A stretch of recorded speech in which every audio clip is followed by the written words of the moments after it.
ஒரு bit song தான் அது. இது என் வயசு கோளாறான்னு ஒரு பாட்டு. எல்லாருக்கும் வர ஒரு வயசு கோளாறு அந்த படத்தில் நடிக்கிற ஹீரோயினுக்கு வந்திருக்கோம். இது எதனால், என் கருப்பாம்பூச்சி நீயே சொல்லு,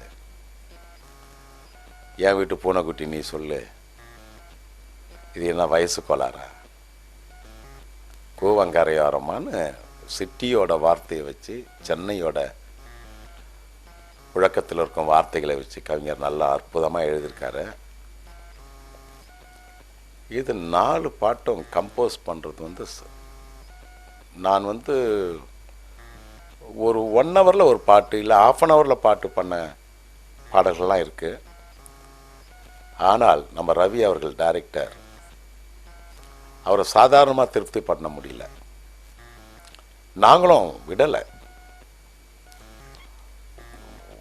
தேட தேட தேட தான் கிடைக்கும், தட்டினா தான் திறக்கப்படும் சொல்லுவாங்க. அதுபோல் நிறைய இதுக்காக உழைச்சி டியூனை செலக்ட் பண்ணி, ஒரு டைரக்டர் மனசும் சந்தோஷப்படணும், ஒரு மியூசிக் டைரக்டரோட மனசும் ஓகே, இது ஜனங்கக்கிட்ட போய் ரீச் ஆகும், ரசிகர்கள்கிட்ட போய் ரீச் ஆகும், அது தெரியணும். ஜனங்களை ரீச் ஆகிற மாதிரி பல்லவி சரணம் டியூன் இருந்தால் அந்த பாடல் நிச்சயமாக ஆயிட்டு. ஜனங்க ஈஸியாக முதல்ல அந்த 2 லைனை பாடணும், அவ்வளோதான் அந்த பாட்டு ஹிட்டு. பின்னாடி வர சரணத்தை பற்றியெல்லாம் கவலை இல்லை, முதல்ல 2 லைன் ஹாப்பி. இப்போது சொல்லுவேன், சிங்கார வேலனே தேவா, சிங்கார வேலனே தேவா தான் இருக்கும். அதுக்கப்புறம் யாருக்கும் அது வரியெல்லாம் எனக்கு கூட தெரியல. பாட்டு புக்கு பார்த்தா தெரியும், ஜானகி அம்மாவுக்கு தெரியும், அதை பாடுறவங்களுக்கு தெரியும். ஆனால் அதுக்கு அடுத்து அந்த ஒரே லைனில் அடித்தார் மியூசிக் டைரக்டர். அதுபோல் பல்லவி ஒரு பாட்டுக்கு முக்கியம். ஓப்பனிங் அந்த 4 வரி பல்லவி தான். அதுபோல் இதில் சரணத்துக்கும் உழைச்சோம். சரணமும் ஜனங்கக்கிட்ட போய் ரீச் ஆகணும், ரசிகர்கள்கிட்ட ரீச் ஆகணும்னு சொல்லி சிம்பிளாக எல்லாரும் பாடுற மாதிரி அற்புதமாக அமைஞ்சிருக்கு 4 பாட்டும். டைரக்டர் நல்லா செலக்ட் பண்ணார். அவருக்கு நான் நிச்சயமாக பாராட்டி ஆகணும். போடுற டியூனெல்லாம் இது ஓகே இது ஓகேன்னு சொல்லாமல், அவர் இப்படி இருந்தால் நல்லாயிருக்கும் சார், இப்படி இருந்தால் நல்லாயிருக்கும், இப்படி போனால் கொஞ்சம் நல்லாயிருக்கும், அந்த பக்கம் ஹீரோயின் வரா, இங்கே ஹீரோ நிற்கிறேன், இந்த ஒரு பாட்டில் சவுண்டு விழுது, டாஸ்மார்க் கடைக்கிட்ட ஒரு கூட்டம் நிற்கிறது, மோட்டார் சைக்கிள் ஆன் பண்ணுறான், அந்த பைக் சவுண்ட், பாட்டு ஆரம்பிக்கிறோம், கேட்சிங் அடிக்கிறோம் அப்படின்னு சொல்லி ஒவ்வொரு பாட்டுக்கும் மெனக்கட்டு.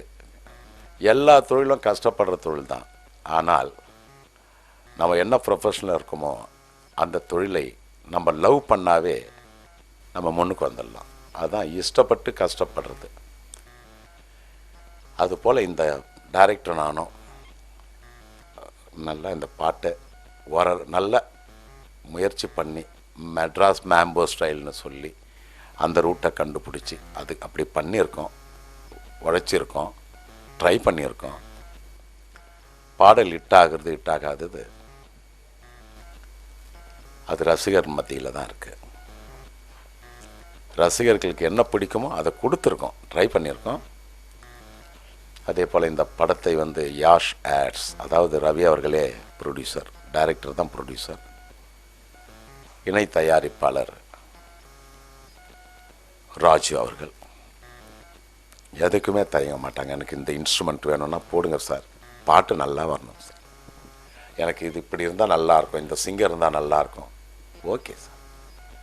அதாவது அந்த பட்ஜெட்டுகள் பார்க்காம பாட்டு நல்லா வரணும், படம் நல்லா வரணும் அப்படின்ற ஒரு எய்மோட லட்சியத்தோடு அவங்க 2 பேர் இருந்ததுனால எனக்கு ரொம்ப சந்தோஷமாக இருக்குது, வசதியாக இருக்குது. அதே போல் படத்தின் பின்னணி இசை, அதாவது ரீரிகார்டிங் கூட ஒரு வித்தியாசமாக பண்ணலாம் சார், ட்ரை பண்ணுவோம் அப்படின்னு சொல்லியிருக்காங்க.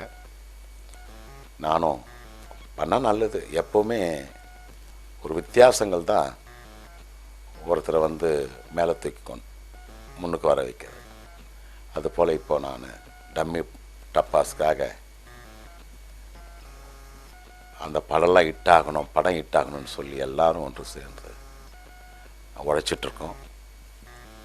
நிச்சயமாக இது ஒரு வெற்றி படம். மெட்ராஸ் மேம்போன்னு சொன்னால் நிகழ்வுகள், சென்னையில் நடந்து கொண்டிருக்கின்ற நிகழ்வுகள் சொல்லலாம். இந்த படம் எனக்கு என்ன வசதினா, நானும் சென்னையில் பிறந்ததுனால எனக்கு ரொம்ப ஈஸி இது.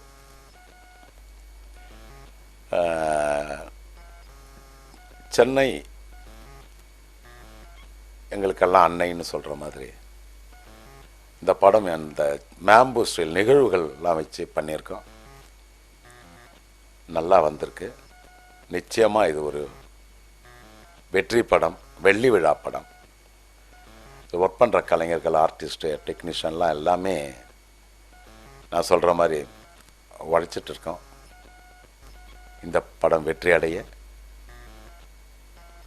உங்களுடைய ஆதரவு தான் முக்கியம். எப்பவுமே திறமையை திரைப்பட முடியாதுன்னு சொல்லுவாங்க. எல்லாம் உழைச்சிட்டு இருக்கோம். சுவர் இல்லாமல் சித்திரம் வரைய முடியாதுன்னு சொல்லுவாங்க. நாங்கள் சித்திரமாக இருக்கலாம், ஆனால் நீங்கள் தான் சுவர். ரசிகர் இல்லைன்னா நாங்கள் இல்லை. இந்த படம் வெற்றி அடைய என்னுடைய வாழ்த்துக்களை தெரிவித்துக் கொண்டு, பிகைன் வுட்ஸ் நேயர்களுக்கு என்னுடைய வாழ்த்துக்களை தெரிவித்துக் கொண்டு விடைபெறுகிறேன். நன்றி, வணக்கம்.